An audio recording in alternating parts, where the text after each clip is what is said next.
அம்மா உன் வார்த்தை வேதம் என்றெண்ணும் மகனும் நான் தானம்மா. உலவும் என் கோயில் பேசும் என் தெய்வம் உலகில் நீதானம்மா. தாயே உன் கண்ணில் துளி நீர் கண்டாலும் இதயம் தாங்காதம்மா. ஏதோ உன் நெஞ்சில் துயரம் என்றாலும் விழிகள் தூங்காதம்மா. வண்ணமுகம் வாடி நிற்க பார்த்ததில்லை நானும் என்னாலும்.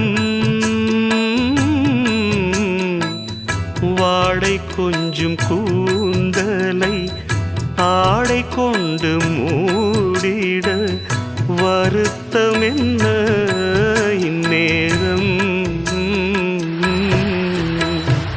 சொல்லி சொல்லி வந்ததில்